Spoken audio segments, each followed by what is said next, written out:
عبادی الذین اسرفوا علی انفسہم، اے نبی کہہ دیجئے اے میرے وہ بندو جنہوں نے اپنی جانوں پر ظلم کیا ہے، ظلم اٹھایا ہے، زیادتی کی ہے۔ تم اگر گناہ کرتے رہے ہو تو اپنی جان پر ظلم کیا ہے، میرا تو کچھ نہیں بگاڑا۔ اللہ تو غنی ہے، اس کی تو سلطنت میں کوئی کمی نہیں آتی۔ ایک حدیث قدسی میں الفاظ آئے ہیں، میرے بندو اگر تم سب کے سب اولکم و آخرکم و انسکم و جنکم، تمام انس و جن اور اولین سے لے کر آخرین تک کسی السلام علیکم، آپ دیکھ رہے ہیں ایمان و سکون۔ مزید اس طرح کے ایمان افروز بیانات سننے کے لیے ہمارے چینل کو سبسکرائب کیجئے، شکریہ۔ اور اس میں بھی ایک خاص بات جس کی طرف کہ میرا ذہن ہی میں منتقل ہوا ہے، وہ آج اس میں یوں سمجھیے کہ اضافی طور پر آپ کے سامنے رکھوں گا۔ دیکھیے توبہ کے بارے میں قرآن مجید میں بے شمار آیات ہیں، اور توبہ جو ہے ہماری دینی تعلیمات کا ایک اہم ستون ہے۔ میں نے ابھی صرف 3 مقامات سے آیات آپ کو سنائی۔ یا ایھا الذین آمنوا توبوا الی اللہ توبۃ نصوحا، اہل ایمان اللہ کی جناب میں توبہ کرو خلوص کے ساتھ، اخلاص کے ساتھ۔ توبۃ النصوح، زبانی کلامی نہیں، توبہ کی تسبیح نہیں، بالفعل توبہ۔ عسیٰ ربکم ان یکفر عنکم سیئاتکم، امید ہے تمہارا رب تمہاری برائیوں کو تم سے دور کر دے گا۔ یہ توبہ کی تاثیر ہے۔ اگر آپ کے اخلاق اور کردار میں کوئی غلط شے شامل تھی، اللہ تعالیٰ آپ کے کردار کے دامن کو دھو دے گا، اور آپ کے اعمال نامے میں اگر دھبے لگے ہوئے تھے تو اللہ تعالیٰ ان دھبوں کو بھی دھو ڈالے گا۔ عسیٰ ربکم ان یکفر عنکم سیئاتکم ویدخلکم جنات تجری من تحتہا الانہار، اور تمہیں داخل کرے گا ان باغات میں جن کے دامن میں ندیاں بہتی ہوں۔ یوم لا یخزی اللہ النبی والذین آمنوا معہ، وہ دن جس دن اللہ تعالیٰ اپنے نبی کو رسوا نہیں کرے گا، معاذ اللہ ثم معاذ اللہ، اور نبی کے ساتھ ہی ان کو بھی کہ جو ان کے ساتھ ایمان لائے۔ نورہم یسعی بین ایدیہم و بایمانہم، ان کا نور ان کے سامنے طرف اور داہنی طرف دوڑتا ہوا ہوگا۔ نور ایمان قلب سے پھوٹ رہا ہوگا اور وہ سامنے روشنی ڈالے گا، اور نور اعمال صالحہ داہنے ہاتھ کی طرف سے چونکہ عمل کرتے ہیں نیک ہم، تو وہاں سے نور ظاہر ہوگا جو دنیا میں اعمال کی شکل میں کمایا گیا تھا۔ اور اس وقت یہ اہل ایمان کہتے ہوں گے، یقولون ربنا اتمم لنا نورنا واغفر لنا، اے اللہ ہمارے نور کو کامل فرما دے۔ اس کا پس منظر یہ ہے کہ ظاہر بات ہے کہ ایمان کے درجات بھی بے شمار ہیں۔ کہاں ابو بکر صدیق کا ایمان، کہاں ایک عام صحابی کا ایمان، کہاں ہم جیسے غیر صحابہ عام مسلمانوں کا ایمان، کہ نسبت خاک رابہ عالم پاک، اسی نسبت سے اس نور کی انٹینسٹی ہوگی۔ حضور نے فرمایا کچھ لوگوں کا نور تو اتنا ہوگا کہ وہ مدینے سے صنعاء تک اس کی روشنی پہنچ رہی ہوگی، یمن کے دارالحکومت تک، اور کچھ لوگوں کا نور اتنا ہوگا کہ صرف ان کے قدموں کے آگے روشنی ہو جائے گی، جیسے ٹارچ ہوتی ہے آپ کے ہاتھ میں۔ تو ظاہر بات ہے کہ اگر آپ کو رات کے وقت جنگل سے گزرنا ہو اور پگڈنڈی ہو کوئی اور اندھیری شب ہو، تو آپ کے لیے وہ ٹارچ بھی کس قدر بڑی غنیمت ہے کہ آدمی دیکھ لیتا ہے کہ سامنے سانپ ہے، کیا ہے، گڑھا ہے، کھائی ہے، کیا ہے۔ تو اس روز جن کو وہ ٹارچ نصیب ہو گئی وہ بھی بہت خوش قسمت، بہت خوش قسمت، بہت خوش قسمت ہوں گے۔ لیکن ان کا کیا کہنا جن کا نور مدینے سے صنعاء تک پہنچ رہا ہو؟ تو جن کے نور کی یہ انٹینسٹی کم ہوگی وہ اللہ سے دعا کرتے ہوں گے، ربنا اتمم لنا نورنا، پروردگار ہمارے نور کو بھی کامل کر دے۔ تو نے اپنے ان بندوں پر کتنا فضل کیا ہے، کتنا بڑا نور ان کو عطا کیا۔ اتمم لنا نورنا، ہمارا نور بھی اس کا اتمام فرما دے، تکمیل کر دے۔ واغفر لنا، اور یہ کیسے ہوگا؟ ایسے ہوگا کہ ہمارے گناہوں کی پردہ پوشی کر دے۔ گناہوں کی پردہ پوشی ہوگی تو پھر اس نور کی انٹینسٹی میں اضافہ ہو جائے۔ واغفر لنا انک علی کل شیء قدیر، یقیناً تو ہر شے پر قادر ہے۔ پھر میں نے آپ کو آیت سنائی سورہ نور کی، یہ آیت نمبر 31 بڑی طویل آیت ہے، اس کا آخری ٹکڑا ہے، وَتُوبُوا إِلَى اللَّهِ جَمِيعًا أَيُّهَا الْمُؤْمِنُونَ لَعَلَّكُمْ تُفْلِحُونَ، اے ایمان والو اللہ کی جناب میں سب مل جل کر توبہ کرو تاکہ تم فلاح پاؤ۔ یہ گویا کہ اجتماعی توبہ کا جو میں نے آپ کے سامنے اصطلاح بیان کی ہے، یہ اس کا نقشہ ہے۔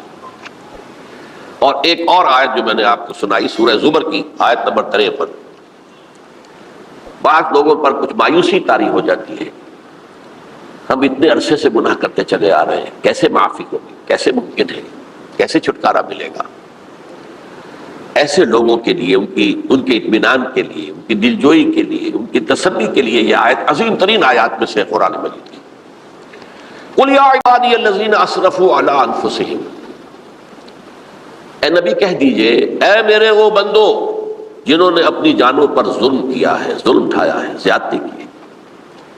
تم اگر گناہ کرتے رہے ہو تو اپنی جان پر ظلم کیا ہے، میرا تو کچھ نہیں بگاڑا، اللہ تو غنی ہے، اس کی تو سلطنت میں کوئی کمی نہیں آتی۔ ایک حدیث قدسی میں الفاظ آئے ہیں، میرے بندو اگر تم سب کے سب، اولکم و آخرکم و انسکم و جنکم، تمام انس و جن اور اولین سے لے کر آخرین تک کسی بدترین انسان جیسے فاسق و فاجر ہو جائیں، سب ابلیس بن جائیں، تب بھی میری سلطنت میں کوئی کمی نہیں ہوگی۔ اور اگر تم سب کے سب اولین و آخرین اور انس اور جن سب مل کر جو متقی ترین انسان ہو سکتا ہے ویسے بن جاؤ، ابو بکر صدیق بن جاؤ، تب بھی میری سلطنت میں کوئی اضافہ نہیں ہوگا۔ تو اللہ تعالیٰ کا تو کچھ بگڑتا نہیں ہے، انسان گناہ کرتا ہے تو اپنا نقصان کرتا ہے۔ قل یا عبادی الذین اسرفوا علی انفسہم، کہہ دیجئے اے نبی، اے میرے وہ بندو جنہوں نے اپنی جانوں پر ظلم کیا ہے، ستم کیا ہے، ظلم اٹھایا ہے، لا تقنطوا من رحمت اللہ۔ میں آج بعض حدیثیں اس موضوع پر آپ کو سناؤں گا، عجیب چشم کشا حدیثیں ہیں۔ میں نے چونکہ اس موضوع پر گفتگو کرنی تھی تو میں نے کچھ اس مرتبہ احادیث کا تفحص کیا، تو واقعہ یہ ہے کہ بعض احادیث پڑھ کر خود میری جو ہے میرے علم میں اضافہ ہوا، ادھر میری توجہ آج تک نہیں گئی تھی۔ لا تقنطوا من رحمت اللہ، اللہ کی رحمت سے مایوس مت ہو۔ ان اللہ یغفر الذنوب جميعا، اللہ تعالیٰ تمام کے تمام گناہ معاف کر دے گا۔ اللہ تعالیٰ کی قدرت ہے، اللہ کا اختیار ہے، اللہ کا فیصلہ ہے، لہذا مایوس نہ ہو، اصلاح کرو۔ احادیث تو میں بعد میں آپ کو سناؤں گا، اس سے پہلے اس کا فلسفہ سمجھ لیجئے اصل میں کیا ہے۔ دیکھیے، ایک ہے طبیعی اعمال، فزیکل، ان کا ہم دنیا میں اصول یہ دیکھتے ہیں کہ اس کے نتائج لازمی ہوتے ہیں اور ان سے چھٹکارا نہیں مل سکتا۔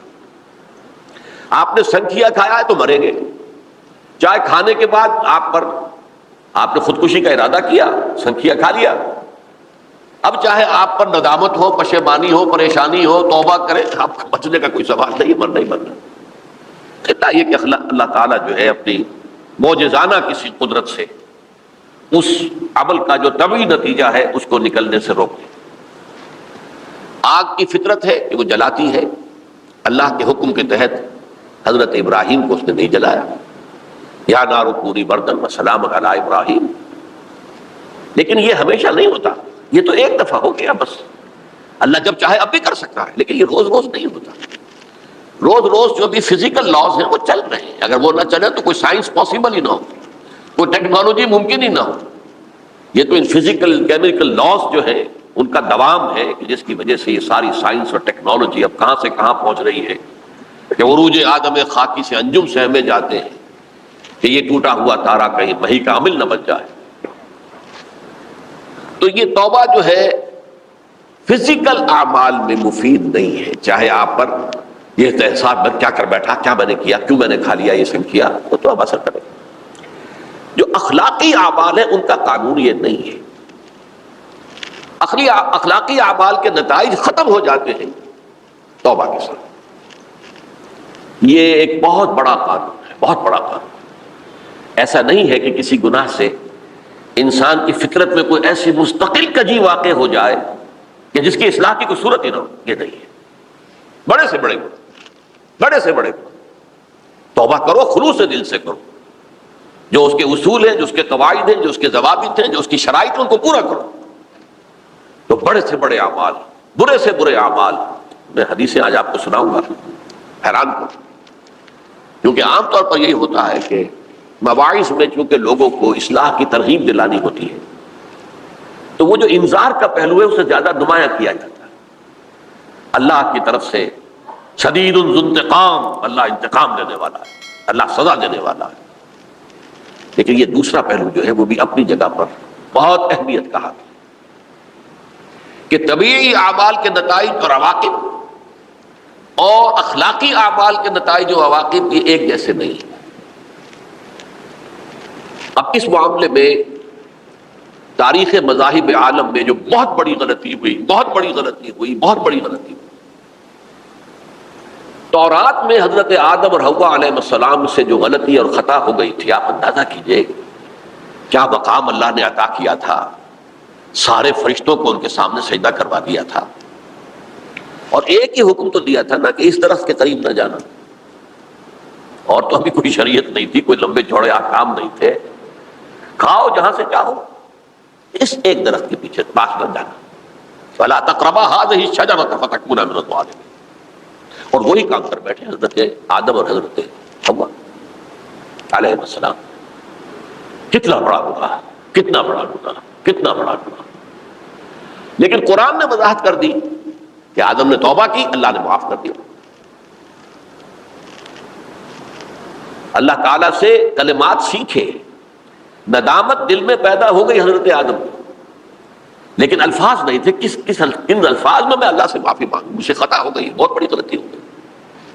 وہ الفاظ بھی اللہ نے سکھائے. فَتَلَقَّىٰ آدَمُ مِن رَبِّهِ كَلِمَاتٍ. یہ ہے جس میں کہ علامہ اقبال کا ایک شعر ہے ان کے نوجوانی کے دور کا، جس پر میں بھول رہا ہوں کہ داغ دہلوی تھے یا کوئی اور تھے کہ جنہوں نے علامہ سے کہا تھا میاں اس عمر میں اور یہ شعر. اس بڑی محفل میں بات آئی تھی کہ موتی سمجھ کے شان کریمی نے چن لیے قطرے جو تھے میرے عرق انفعال میں. انفعال کہتے ہیں عربی میں پشیمانی، شرمندگی.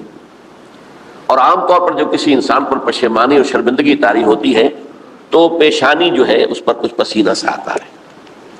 تو قطرے جو تھے میرے عرق انفعال کے موتی سمجھ کے شان کریمی نے چن لیے. اللہ کی نگاہ میں ان کی اتنی قیمت، ان کی اتنی وقت میرے بندے نے پشیمانی اختیار کی ہے اپنے اس غلط کام کے اوپر، اسے رنج اور افسوس ہو رہا ہے. تو اللہ کی نگاہ میں اس کی یہ عظمت ہے، یہ قدرت ہے. تو اللہ تعالیٰ نے جب حضرت آدم کے دل میں وہ پشیمانی پیدا ہو گئی تو الفاظ نہیں تھے. کن الفاظ میں؟ ہم کہتے ہیں نا کہ مجھے سمجھ نہیں آ رہا کہ میں کس منہ سے آپ سے بات کروں، میری یہ حیثیت نہیں ہے، میں کن الفاظ میں اپنی جو ہے خطا کا اعتراف کروں. تو اللہ نے وہ کلمات خود سکھا دیے. فَتَلَقَّىٰ آدَمُ مِن رَبِّهِ كَلِمَاتٍ فَتَابَ عَلَيْهِ إِنَّهُ هُوَ التَّوَّابُ الرَّحِيمُ. یہ چیز کہیں تورات جب دوبارہ مرتب ہوئی ہے تو وہ نکل گئی، اس میں رہ گئی، باقی اس میں شامل نہیں. یہ تاریخی اعتبار سے جان لیجئے تورات جو ہے وہ آج سے 2500 بلکہ 2600 برس قبل سے دنیا سے غائب ہے.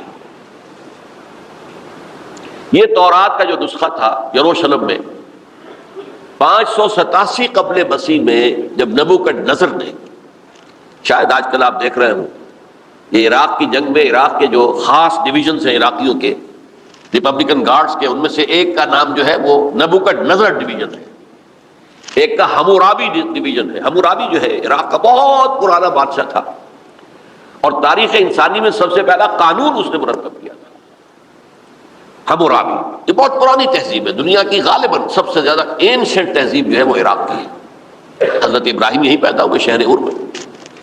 تو نبوکدنضر نے جب تباہ کیا تھا یروشلم کو، 6 لاکھ آدمیوں کو قتل کیا اور 6 لاکھ کو قیدی بنا کر لے گیا بیبیلونیا. بابل کا لفظ بھی آج کل آ رہا ہے. کسی زمانے میں وہ عظیم شہر تھا دنیا کا، وہ معمولی سا شہر رہ گیا، نئے شہر بڑھ گئے. تو اس وقت سے اس نے جب یروشلم میں جو ہیکل سلیمانی حضرت سلیمان کی بنائی ہوئی مسجد تھی اس کو جب گرایا ہے، اس کے بعد سے وہیں پر وہ نسخہ رکھا ہوا تھا تورات کا. پھر دنیا میں وہ نسخہ اب نہیں ہے. یہودیوں کا کہنا ہے کہ موجود ہے مسجد اقصیٰ کے نیچے. وہ جب اس نے گرایا تھا تو جو نیچے تہخانے تھے وہ نہیں گرے تھے، وہ محفوظ رہتے، اوپر ملبہ آ گیا اور وہیں پر وہ تورات اور وہ تابوت سکینہ جس میں حضرت موسیٰ کا عصا بھی رکھا ہوا ہے اور بہت سے وہ من اور سلوہ کے بھی کچھ نمونے رکھے ہوئے ہیں.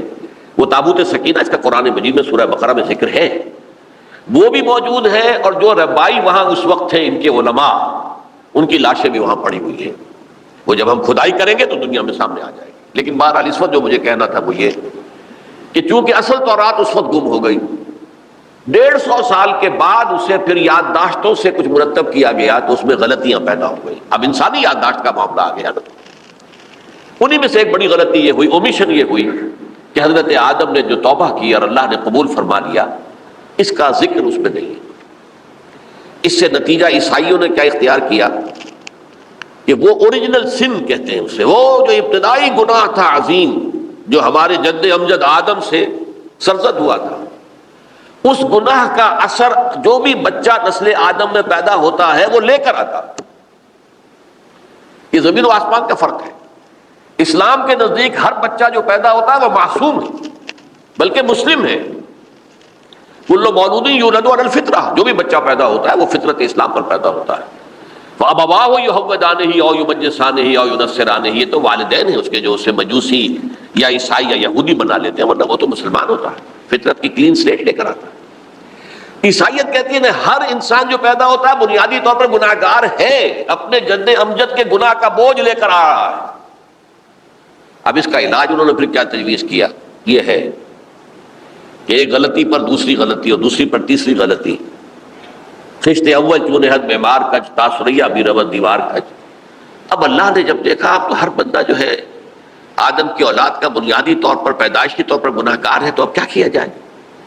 تو اللہ نے اپنا اکلوتا بیٹا، صلبی بیٹا مسیح یسوع اسے زمین پر بھیجا. یہ الفاظ میرے ہیں کہ اسے قربانی کا بکرا بنا کر اور ان سب کی طرف سے قبول کر لیا، گناہگاروں کی طرف سے، کہ ان کے گناہ کا کفارہ ہو جائے گا جو عیسیٰ کو مان لے. یہ عقیدہ ہے عیسائیت کا. جڑ کیا ہے کہ گناہ ہو گیا تو گناہ کا اثر تو رہے گا. قرآن یہ کہتا نہیں، اللہ دھو دیتا ہے. تمہاری سیرت و کردار کے اوپر بھی جو داغ ہیں دھل جائیں گے، اور تمہارے نامہ اعمال میں جو دھبے ہیں وہ بھی دھل جائیں گے. توبہ کرو، توبوا الی اللہ توبۃ نصوحا، کرو وہ توبہ کے جو بالکل خلوص دل کے ساتھ ہو. اب میں ذرا آپ کو کچھ احادیث سنانا چاہتا ہوں. ایک طرح کا یہ تبشیر کا پہلو ہے آج ہماری گفتگو میں کہ جو نمایاں ہوگا. یہ بات احادیث تو چھوٹی چھوٹی ہے اور یہ بہت مرتبہ میری گفتگو میں آ چکی ہیں، صرف اس وقت حوالہ دے کر گزر جاؤں گا. یہ ترمذی اور ابن ماجہ میں حضرت انس ابن مالک رضی اللہ تعالی عنہ سے روایت ہے. حضور نے فرمایا کل بنی آدم خطاؤون وخیر الخطائین التوابون، تمام بنی آدم خطا کار ہیں. خطا کار بھی نہیں، بہت خطا کار ہیں، بہت خطا کار ہیں. لیکن ان خطا کاروں میں بہتر لوگ وہ ہیں کہ جو خوب توبہ کرتے ہیں. غلطی ہو گئی توبہ کریں. اور ایک اور حدیث میں آپ کو بتاؤں گا کہ یہ نہیں ہے کہ پھر کبھی وہ غلطی نہ ہو. اس وقت آپ یہ لگا لیں اپنے اوپر یہ کام میں نے نہیں کرنا، اور ایک دفعہ وہ کام چھوڑ دیں تو توبہ ہو گئی. پھر اگر کچھ عرصے کے بعد پھر کہیں آپ جذبات کی رو میں بہ گئے، پھر کہیں کوئی برے اثرات جو ہے وہ پڑے، پھر غلطی، کوئی بات نہیں، پھر توبہ کریں. پھر ہو گیا پھر توبہ کرو. تواب اسی لیے کہا بار بار بار بار بار بار توبہ کرنے والے. تو کل بنی آدم خطاؤون وخیر الخطائین التوابون. دوسری حدیث یہ بھی ابن ماجہ اور بہقی میں ہے، حضرت عبداللہ ابن مسعود رضی اللہ تعالی عنہ، التائب من الذنب کمن لا ذنب له. گناہ سے توبہ کرنے والا ایسے ہے جیسے اس نے کبھی گناہ کیا ہی نہیں. دھل جاتی ہے، تختی دھل گئی. بچے نے تختی لکھی تھی، اس کو دھو دیا، ختم ہو گئی. ایک حدیث تو پڑھ کر میں بھی چونکا. یہ اصل میں اسلوب ہے بیان کا، بتانے کے لیے کہ تمہارے دلوں کے اندر مایوسی کا غلبہ نہ ہو جائے. مایوس اصل میں جو ہے مایوسی یہ ابلیسیت ہے، نوٹ کر لیجیے اس کو. مایوسی ابلیسیت کی کا عکس ہے. مبلس کہتے کسے؟ جو مایوس ہو گیا. ابلیس سب سے بڑھ کر مایوس جو ہے وہ ابلیس. اسے معلوم ہے میرا چھٹکارا تو نہیں ہے، لہذا میں جتنوں کو اپنے ساتھ لے کر جہنم میں جھونک دوں، یہی میری کمائی ہے، میں نے تو بچنا نہیں. تو ابلیس کہتی ہے اس کو جو انتہائی مایوس، مبلس، جو رحمت خدا بندی سے مایوس ہو چکا. اب اس کو دور کرنے کے لیے حدیث سنیے، اور یہ حدیث مسلم شریف کی ہے، صحیحین کے اندر، حضرت ابو ہریرہ سے. حضور فرماتے ہیں والذی نفسی بیدہ، قسم ہے اس ذات کی جس کے ہاتھ میں میری جان ہے، لو لم تذنبوا، اگر تم لوگ گناہ نہ کرتے، لذهب اللہ بکم، تو اللہ تعالیٰ تمہیں لے جاتا کہیں اور، ولجاء بقوم یذنبون، اور پھر کسی ایسی مخلوق کو پیدا کرتا ہے جو گناہ کرتے، فیستغفروا اللہ، اور پھر وہ اللہ سے استغفار کرتے اور توبہ کرتے، فیغفر لہم، اور اللہ تعالیٰ انہیں معاف کر دیتا۔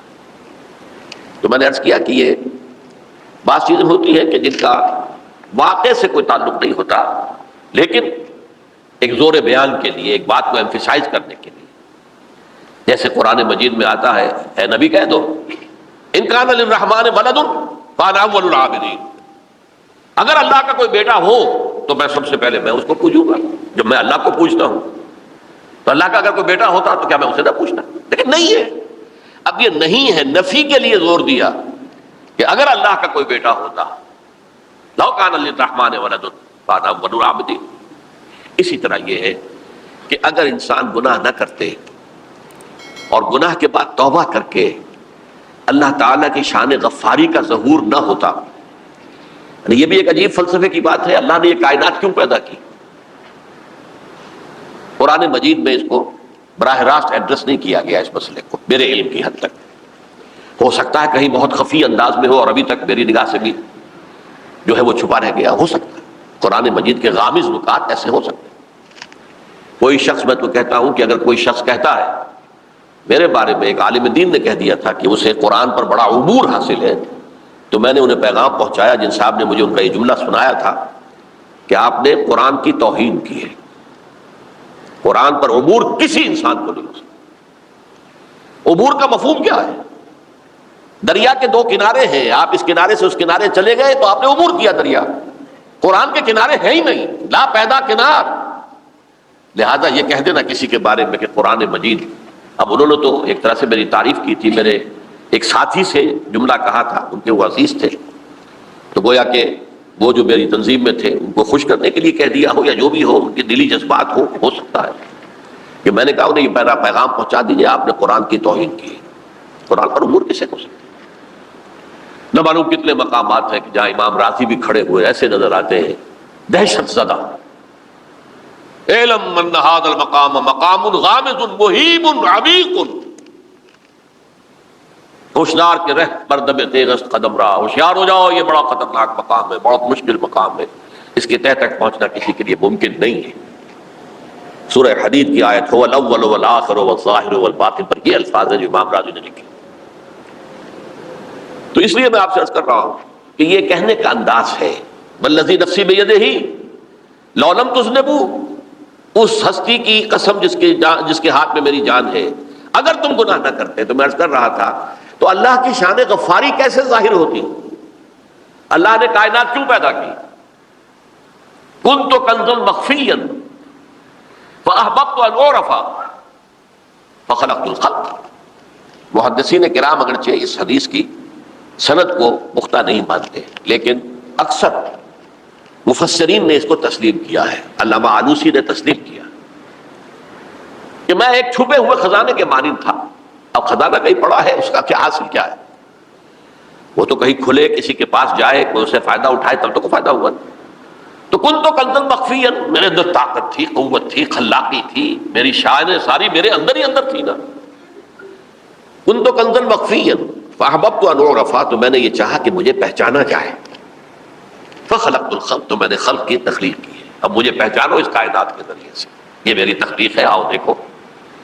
ایک مصور اپنی تصویروں کی نمائش لگا، دیکھو میرے شاہکار، آؤ دیکھو، یہ میرے فن کے کمال کے نمونے، آؤ دیکھو۔ تو یہ ہے سب، دیکھو زمین آسمان، ان فی خلق السماوات والارض واختلاف اللیل والنہار والفلک التی تجری فی البحر بما ینفع الناس وما انزل اللہ من السماء من ماء فاحیا بہ الارض من بعد موتها۔ یہ ساری آیات ہیں، غور کرو۔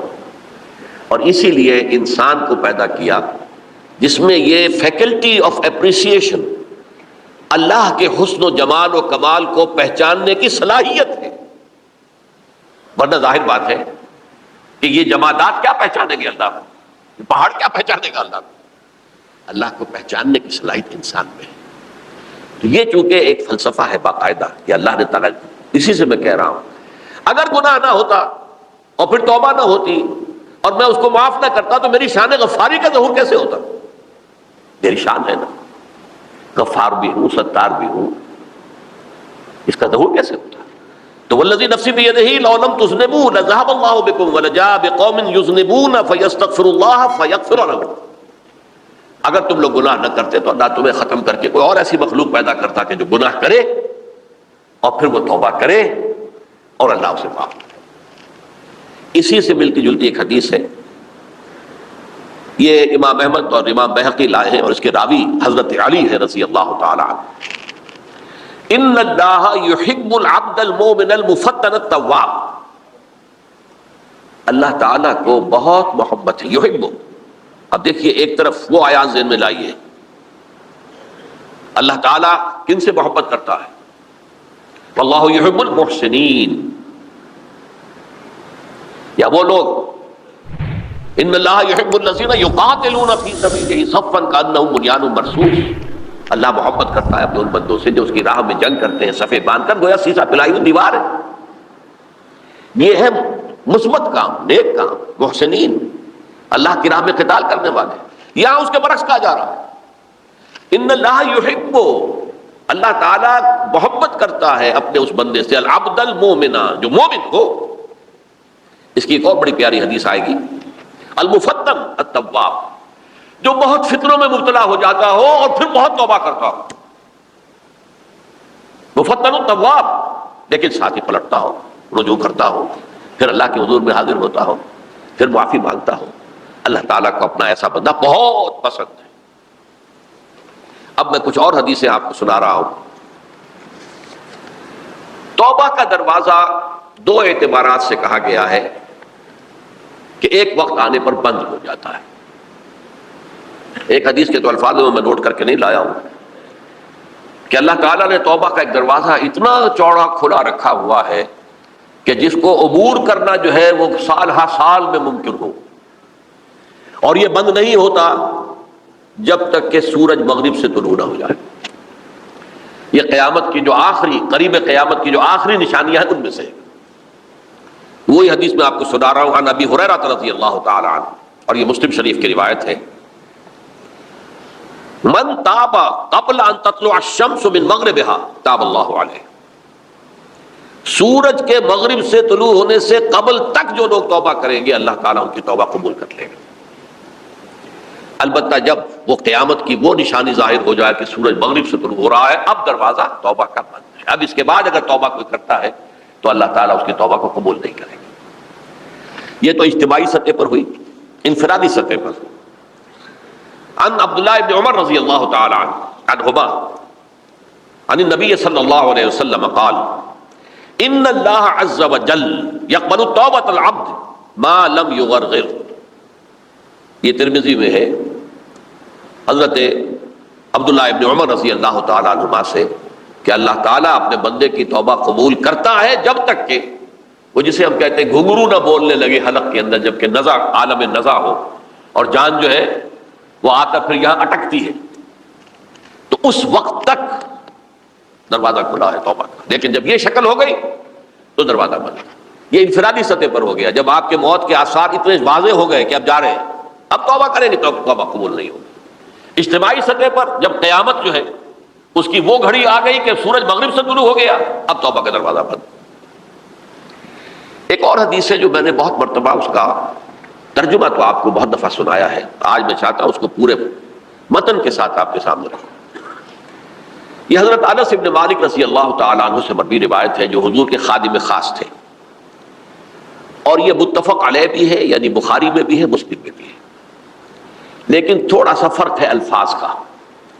تو جو مسلم شریف کی روایت ہے اس کے الفاظ کیا ہیں؟ للہ اشد فرحا بتوبۃ عبدہ حین یتوب الیہ. جان لو اللہ تعالیٰ کو زیادہ خوشی ہوتی ہے اپنے کسی گناہ گار بندے کی توبہ سے جبکہ وہ توبہ کرتا ہے. کس سے زیادہ ہوتی ہے؟ اب اس کی ایک تمثیل دی. من احدکم، ایک ایسے شخص سے بھی زیادہ بڑھ کر خوشی ہوتی ہے کان علی راحلتہ بارض الفلات، کہ جو بہت ہی دور دراز کے اور سنسان علاقے میں سفر کر رہا تھا. فانتحرفت منہ، اس کی سواری جو ہے گم ہو گئی. وعلیہا طعامہ وشرابہ، اسی پر اس کا کھانا بھی تھا اور پانی بھی تھا. اونٹنی پر سفر کر رہا تھا، اسی پر ہوتا ہے راحلہ جو ہے راستے کا سامان. اچانک کہیں بیٹھا ہے تھوڑی دیر کے لیے سستانے کے لیے، کہیں اونٹ آ گئی اور اونٹنی صاحبہ غائب ہو گئی. اب آنکھ کھلی اور اس نے دیکھا. فَأَيَّسَ مِنْهَا، تلاش کر کر کے مایوس ہو گیا، کہیں اونٹنی کا سراغ نہیں. اب ظاہر بات ہے کسی صحرا میں یہ کیفیت، اس کا مطلب کیا ہے؟ یقینی موت.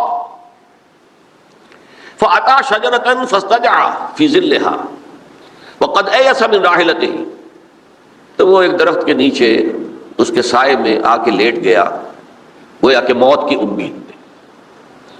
فَبَيْنَهُمَا وَهُوَ كَذَلِكَ إِذْ هُوَ بِهَا قَائِمَةٌ عِندَهُ، اس کی کہیں دوبارہ آنکھ لگی ہے، جو کھولا تو دیکھتا ہے اونٹنی تو موجود ہے، کھڑی ہے. تو وہ فوراً اس کی وہ جو رسی ہے وہ پکڑتا ہے. فَأَخَذَ بِخِتَامِهَا ثُمَّ قَالَ مِن شِدَّةِ الْفَرْقِ، اب جو اسے مسرت ہوئی اس کا آپ اندازہ کر سکتے ہیں. ایک یقینی موت کا معاملہ آ چکا تھا اور اچانک اللہ تعالیٰ نے وہ کھوئی ہوئی اونٹنی جو ہے وہ واپس دلا دی. تو وہ کہنا تو یہ چاہتا تھا اللہ تو میرا رب ہے، میں تیرا بندہ ہوں، لیکن جسے ہم کہتے ہیں کہ خوشی کی انتہا فرط مسرت میں ایسی زبان لڑکھڑائی، اس نے کہا اللہم انت عبدی وانا ربک، اے اللہ تو میرا بندہ ہے میں تیرا رب ہوں. یہ کہنا ہے. تو یہ کیا ہے؟ فرط مسرت جسے آپ کہیں، خوشی کی انتہا، کہ جس میں انسان جو ہے اتنی بڑی خطا کر بیٹھتا ہے. اللہ کو اپنے کسی گناہ گار بندے کی توبہ سے اس سے بھی زیادہ خوشی ہوتی.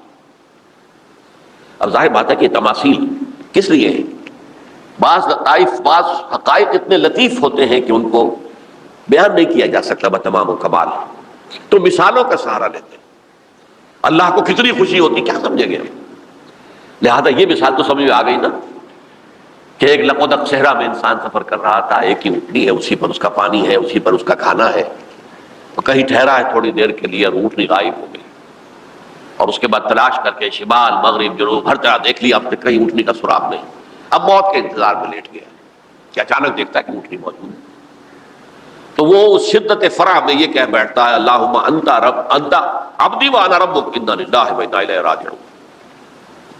اب دیکھیے ایک حدیث وہ آ رہی ہے اور اس کو یوں سمجھیے، اللہ تعالیٰ نے جو انسان پیدا کیے ہیں ان کے مزاج مختلف ہیں.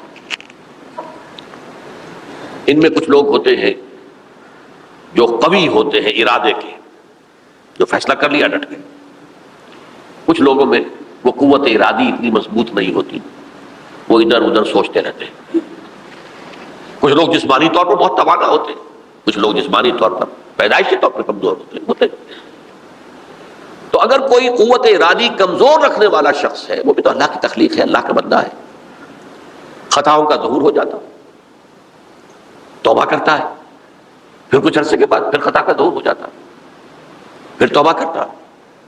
تو ہم تو یہ سمجھیں گے کہ ایک حد کے بعد پھر اس کی توبہ قبول نہیں ہونی چاہیے. لیکن حدیث سنیے. وعن ابی ہریرہ رضی اللہ تعالی عنہ قال قال رسول اللہ صلی اللہ علیہ وسلم ان عبدا اذنب ذنبا، یقیناً ایک بندہ جو ہے وہ ایک گناہ کرتا ہے. فقال، پھر وہ کہتا ہے رب، اے میرے پروردگار، اذنبت فاغفر لی، مجھ سے گناہ ہو گیا ہے، مجھے معاف فرما دے.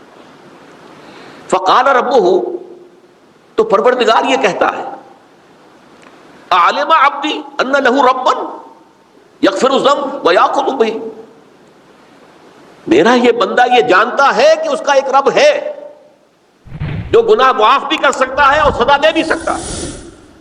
کیا معنی ہوئے؟ گناہ اس نے کیا ہے لیکن جانتا ہے اللہ کو کہ وہ معاف بھی فرما سکتا ہے، تبھی تو وہ اللہ سے معافی کی درخواست کر رہا ہے.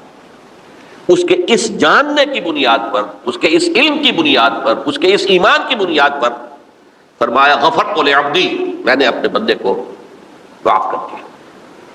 ثم مکث ما شاء اللہ، پھر وقت گزرا جتنا کہ اللہ نے چاہا. ثم اذنب ذنبا، پھر اس سے گناہ ہو گیا. فقال رب اذنبت ذنبا فاغفر، پھر کہتا ہے پروردگار مجھ سے گناہ ہو گیا، پھر مجھے معاف فرما دے۔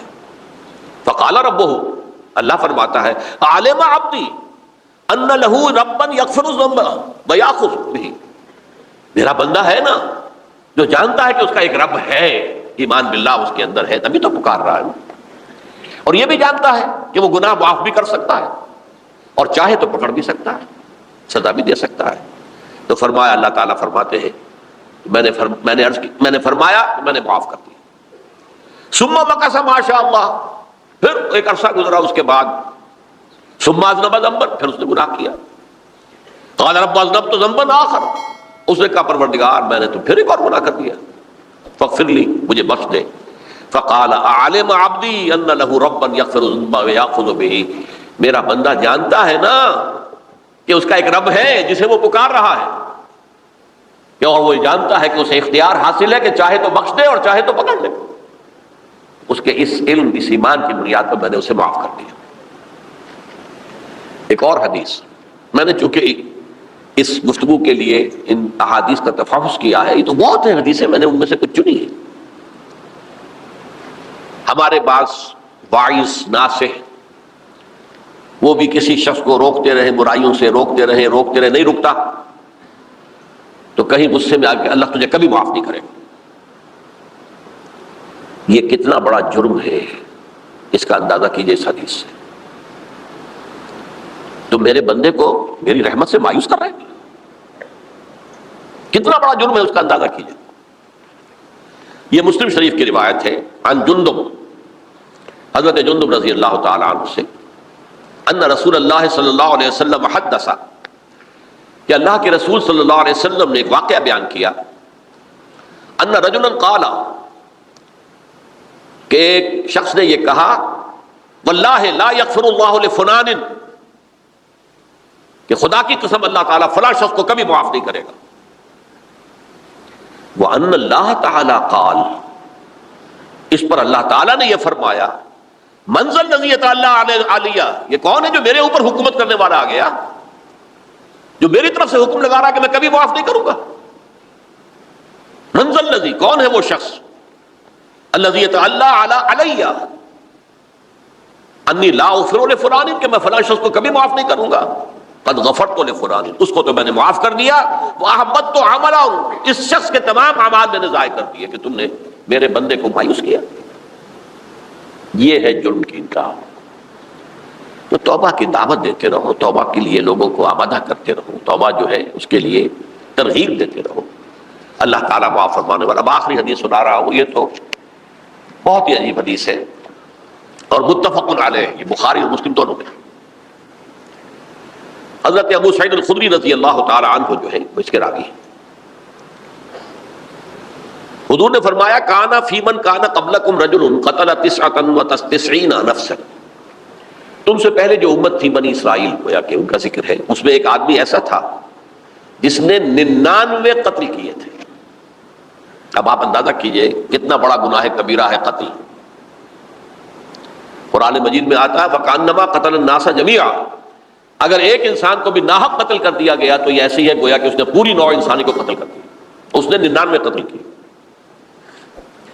فَهَلْ لَهُ مِن تَوْبَةٍ، پھر اس کے بعد یہ ہوا کہ اس کے اندر توبہ کا جذبہ پیدا ہوا۔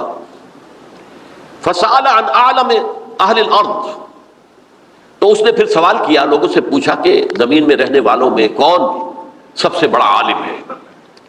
فَدُلَّ عَلَى رَاهِبٍ، تو اسے بتایا گیا فلاں راہب فلاں جگہ پر ہے، وہ بہت نیک ہے، بڑا عالم ہے۔ فَأَتَاهُ، وہ اس کے پاس آیا، فَقَالَ أَنَّهُ قَتَلَ 99 نَفْسًا فَهَلْ لَهُ مِن تَوْبَةٍ، انہوں نے کہا دیکھیے راہب صاحب، میں نے 99 انسان قتل کیے، اب مجھے یہ بتائیے کہ میرے لیے توبہ کا کوئی امکان ہے؟ فقال لا، اس نے کہا نہیں۔ فقتلہ، اس نے اس کو بھی قتل کر دیا۔ فکمل بہ 100، اپنی سینچری مکمل کر لی، مطلب 99 کے بعد ایک ہی کسر تھی، اس کو بھی قتل کیا، 100 پورے کر لیے۔ ثم سأل عن عالم اہل الارض، پھر اس نے پوچھا کوئی اور، کوئی بڑے عالم انسان ہو۔ فدل علی رجل عالم، پھر اس کی رہنمائی کی گئی ایک بڑے عالم شخص کی طرف۔ فقال انہ قتل 100 نفس، تو اس نے وہاں جا کر کہا کہ میں 100 انسان ہلاک کر چکا ہوں، قتل کر چکا ہوں، فَهَلْ لَهُ مِن توبہ، میرے لیے توبہ کا کوئی امکان ہے؟ فقال نعم، اس نے کہا کیوں نہیں، 100 قتل کیے تب بھی کیا ہے، توبہ کا راستہ دروازہ کھلا ہوا ہے، ما لم یغرغر، جب تک کہ وہ گھنگرو نہیں بج رہا اس وقت تک تمہارے توبہ کا دروازہ کھلا ہوا ہے۔ فرمایا نعم ومن یحول بینہ وبین التوبہ، تمہاری توبہ کے درمیان اور تمہارے درمیان کون حائل ہو سکتا ہے، توبہ کا دروازہ کھلا ہے۔ لیکن ساتھ ہی کہا انطلق الی ارض کذا و کذا، اب تم ایسے کرو جہاں تم رہتے ہو وہاں نہ جاؤ واپس، وہاں کا ماحول اچھا نہیں ہے، معاشرہ اچھا نہیں ہے، ہو سکتا ہے کہ تم توبہ پر قائم نہ رہ سکو، تم فلاں جگہ چلے جاؤ وہاں اچھے لوگ آباد ہیں ان میں جا کر رہو۔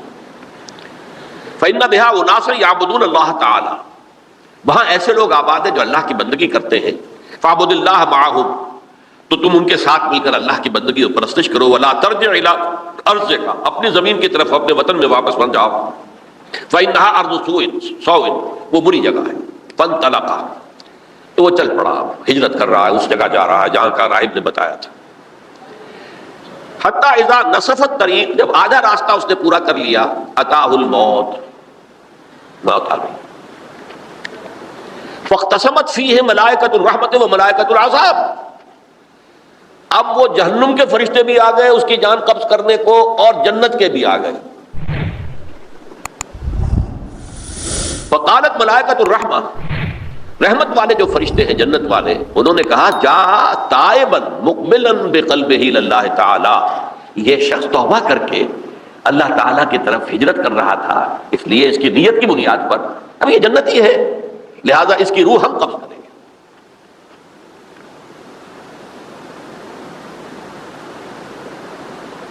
وقالت الملائکۃ العذاب، اور وہ جو عذاب والے فرشتے ہیں وہ کہیں گے انہ لم یعمل خیرا قط، تو نے توبہ کے بعد کوئی نیک عمل تو کیا ہی نہیں، تو کس بنیاد پر اس کو تم جنت میں لے جاؤ گے، اس کو تو دوزخ میں جانا چاہیے۔ فاتاہ ملک فی صورت آدمی، تو ان کے پاس اللہ نے ایک اور فرشتے کو بھیج دیا آدمی انسانی شکل کے اندر، فجعلوہ بینہم، تو ان فرشتوں نے کہا بھائی ہمارا فیصلہ کرا دو، اس کی روح ہم لینا چاہتے ہیں یا ہم لینا چاہتے ہیں، انہیں حکم بنا دیا۔ فقال قیسوا ما بین الارضین فإلی ایتہما کان اقرب، کہ تم فاصلہ ناپ لو جہاں سے وہ چلا ہے اور جہاں جا رہا تھا اور یہاں اس کی موت ہو رہی ہے، تو کون سا فاصلہ زیادہ ہے؟ جب ناپا گیا، بلکہ ایک حدیث میں آتا ہے کہ اس پر اللہ نے زمین کو جو ہے حکم دے دیا، ایک طرف والی زمین تو سکڑ جا، دوسری والی جو ہے تو پھیل جا، تاکہ وہ جدھر جو جا رہا تھا وہ زیادہ قریب ہو جائے بنسبت اس کے کہ جہاں سے وہ چلا تھا۔ تو اس فیصلے پر پھر جو فرشتے تھے جو کہ رحمت کے فرشتے تھے وہ اس بندے کو لے گئے جنت کے اندر۔ یہ ہے توبہ کی عظمت اور اس کی تاثیر۔ اب آئیے اجتماعی توبہ کا طریقہ کار جو میں نے بہرحال بیان کیا ہے، پہلے افراد توبہ کریں اور صحیح توبہ کریں۔ صحیح توبہ کیا ہے؟ ہماری زندگیوں میں کوئی حرام شے ہے فوراً نکال باہر کریں، ہماری معاشرت میں اور اس معاشرے میں رہتے ہوئے جو قانون ہے جس کے ہم پابند ہیں، ہم کسی زانی کو رجم نہیں کر سکتے، ناممکن ہے، یہ تو قانون ہی بنے گا تب ہوگا نہیں۔ ہم کسی چور کا ہاتھ نہیں کاٹ سکتے، تو قانون بنے گا تو ہوگا۔ تو ہم جن چیزوں پر عمل نہیں کر سکتے قانوناً، ان کے علاوہ باقی پوری شریعت جس پر عمل کیا جا سکتا اس پر عمل پیرا ہونا ہے۔ سود میں بند نہیں کر سکتا، بینکوں کو میں آگ نہیں لگا سکتا، اور بینکوں کو آگ لگا دیں گے تبھی سود تو ختم نہیں ہوگا، لیکن یہ تو کر سکتا ہوں نا کہ براہ راست سود میں ملوث نہ ہوں، سود پر قرضہ لے کر اپنا کاروبار نہ چمکاؤں، نہ بڑھاؤں، سود پر قرضہ لے کر اپنے مکان نہ اونچا کروں، یہ تو کر سکتا ہوں۔ تو کم سے کم جو ڈائریکٹ کسی نے قانون نہیں بنایا کہ لازم ہے آپ پر کہ آپ سودی قرضہ لیں اور اپنی بلڈنگ عالی شان بنا لیں، کسی نے نہیں کی۔ یہ اگر کر رہے ہیں تو آپ مجرم ہیں۔ آپ کے معاشرے میں کوئی قانون نہیں بنا کہ پردہ ختم، برقع حرام، مصر یہ ترکی میں تو کر دیا گیا تھا، برقع حرام، وہاں تو سر کو اوپر جو ہے ڈھانپنا جو ہے، سکارف لینا بھی ممنوع ہے، یہاں تو نہیں ہے۔ پھر یہاں جنہوں نے چھوڑا ہے مجرم خود ہے۔ یہاں تو اللہ کا شکر ہے کوئی ایسا مصطفیٰ کمال پیدا آج تک نہیں ہوا ہے کہ جس نے ان چیزوں کا حکم دیا۔ ہاں ترغیب ہے، ذرائع ابلاغ کے ذریعے سے، فحاشی ہے، عریانی ہے، لیکن چوز آپ خود کرتے ہیں، فیصلے کا اختیار آپ کا اپنا ہے۔ تو جن چیزوں کے اندر بھی گناہ سے بچنے کا امکان ہے اس کو عملاً ترک کیا جائے، اور نمبر 2 عزم مصمم کر لیا جائے کہ اللہ اب بقیہ زندگی جتنی بھی ہے اس میں اپنی توانائیاں، اپنی قوتیں، اپنی صلاحیتیں صرف کروں گا تیرے دین کی تبلیغ اور تیرے دین کے قائم کرنے کی جدوجہد، عزم مصمم۔ یہ لوگ اگر 14 کروڑ میں 14 لاکھ بھی ہو جائیں، بہرحال 2-4 کی توبہ کرنے سے ملک کی قسمت نہیں بدلتی۔ معتدل تعداد کے اندر جو ہے یہ لوگ اگر ایسے ہو جائیں، اور پھر یہ کہ وہ مل کر اگر زور لگائیں، تو واقعتاً اس ملک کے اندر شریعت اسلامی کا نفاذ ہو سکتا ہے، اللہ کا نظام قائم کیا جا سکتا ہے۔ یہ ملک بنایا اسی لیے گیا تھا۔ تو یہ توبہ کا جو ہے اجتماعی توبہ کا یہ پوری تفصیل تو میں بارہا بیان کر چکا ہوں۔ آج جو میں نے کہا تھا کہ ایک بات کی طرف میرا ذہن حالیہ منتقل ہوا ہے، اس سے پہلے نہیں ہوا۔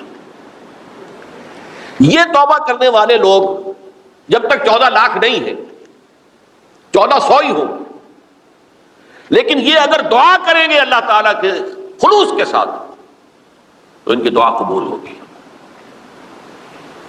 دعا بہت بڑی شے ہے، الدعاء مخ العبادہ۔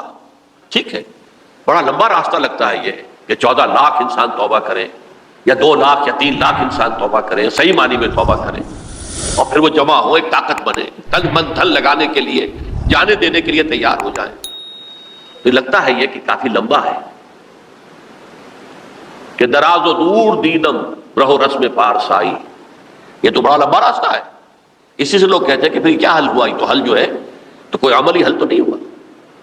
اس میں میرا ذہن منتقل ہوا ہے دعا، اجیب دعوت الداع اذا دعان امن یجیب المضطر اذا دعاہ۔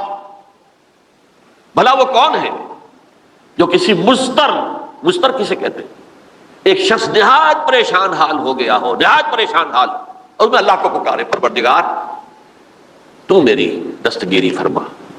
اللہ کسی اور طرف مجھے کوئی توقع نہیں رہی، کوئی نہیں رہا جس سے مجھے کوئی امید ہو۔ یہ مضطر اضطرار کی حالت میں آ کر جب بالکل بے چین ہو کر اللہ کو پکارتا ہے تو اللہ اس کی دعا قبول کرتا ہے۔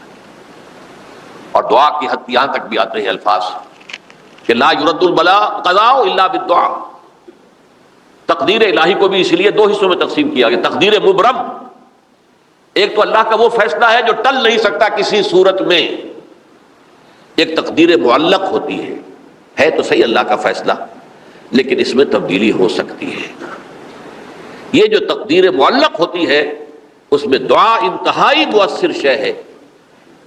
لا يرد البلاء الا لا يرد القضاء الا بالدعاء، قضا جو ہے وہ نہیں بدل سکتی سوائے دعا کے۔ اس دعا کی تو کم سے کم ہم منادی کریں، لیکن پہلے شرط وہی ہے، ورنہ وہ دعا نہیں ہے، ورنہ وہ توبہ نہیں ہے۔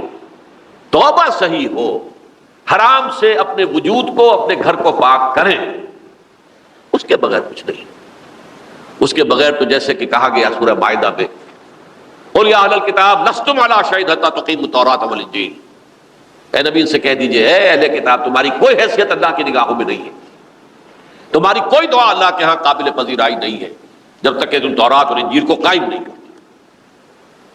لہذا دعائیں تو نہ بنو، 30 لاکھ آدمی جو ہے حج کے موقع پر کیسی کیسی دعائیں مانگتے ہیں، کہاں جا رہی ہیں دعائیں، کہاں ہیں ان کی قبولیت کے آثار؟ توبہ صحیح ہو، اور توبہ کے بارے میں آج میں نے امکانی حد تک آپ کے سامنے آج ترغیب و تشویق کا پہلو رکھا ہے۔ مایوسی، اس کو کہا بھی جاتا ہے مایوسی کفر ہے، اور میں نے آپ سے کہا آج کہ لا تقنطوا من رحمت اللہ ان اللہ یغفر الذنوب جميعا، 99 قتل کیے ہوں، 100 قتل کیے ہوں، تب بھی توبہ کرو گے تو اللہ توبہ قبول فرمائے گا، اور کس شان کے ساتھ قبول فرمائے گا اس حدیث کے اندر آیا، متفق علیہ حدیث صحیح بخاری اور صحیح مسلم کے اندر ہے۔ تو اگر ہم اس توبہ کی منادی کریں نمبر 1، اور جو لوگ توبہ کریں صحیح معنی میں، ایک طرف تو وہ جد و جہد شروع کر دیں اللہ کے دین کے قائم کرنے کی جد و جہد، اس میں پیچھے نہ رہے، لیکن اس اثناء میں جو دعائیں وہ کریں گے، اللہ تو نے یہ ملک ہمیں عطا کیا تھا، ہم نے اپنے دور بازو سے اسے نہیں حاصل کیا، یہ سلطنت خدا داد پاکستان، اور اے اللہ اے خاصان رسول وقت دعا ہے، امت میں تیری آنکھ یا جب وقت پڑا ہے، میں اپنے احساسات جو ہیں آپ کے سامنے الفاظ میں بیان نہیں کر سکتا. یہ جب یروشلم کی تباہی ہوئی تھی جس کا میں نے ذکر کیا ہے، 6 لاکھ انسان قتل ہوئے تھے، اور 6 لاکھ کو نبوکدنضر جو تھا وہ ہانک کر بھیڑوں بکریوں کی طرح بیبیلونیا لے گیا تھا. اس سے پہلے کتنے ہی نبی اہل کتاب کے وہ کہتے رہے تھے کہ ہوش کرو، توبہ کر لو. بلکہ ایک جگہ کے الفاظ یہ ہیں، درخت کی جڑ پر کلہاڑا رکھا جا چکا ہے، اب بھی ہوش میں آ جاؤ. ہوش میں نہیں آئے. دنیا پرستی، جو بھی ان کے نفس پرستی جو بھی ان کے اوپر مسلط ہو چکی تھی، اس نے انہیں توبہ نہیں کرنے دی. تباہی و بربادی ہو گئی. آج ہماری نگاہوں کے سامنے عراق کے ساتھ کیا ہو رہا ہے، بغیر اس کے کہ کوئی جرم ہوتا، بغیر اس کے. ہم تو بڑے بڑے جرم کر چکے ہیں ان کے نگاہ میں. نان پرولیفریشن ٹریٹی جو ہے اس کے خلاف ہمارا عمل جا رہا ہے پوری دنیا کے اندر. ان کا کہ ہم اس کو ایٹمی صلاحیت کو نہیں پھیلنے دیں گے. وہ ایک خاص وقت میں افغانستان میں انہیں ہماری ضرورت تھی، اپنے اصل دشمن یو ایس ایس آر اپنے مقابل کی طاقت کو ختم کرنے کے لیے. اس وقت انہوں نے اپنا منہ جو ہے پھیر لیا تھا، نہیں دیکھا تھا. اور ہمارے ہاں اللہ کی یہ رحمت آ گئی کہ ایٹمک صلاحیت بھی حاصل ہوئی. اور پوری دنیا میں شاہ عبداللہ نے کہا تھا، پرنس عبداللہ نے، کہ یہ آپ کا نہیں ہے.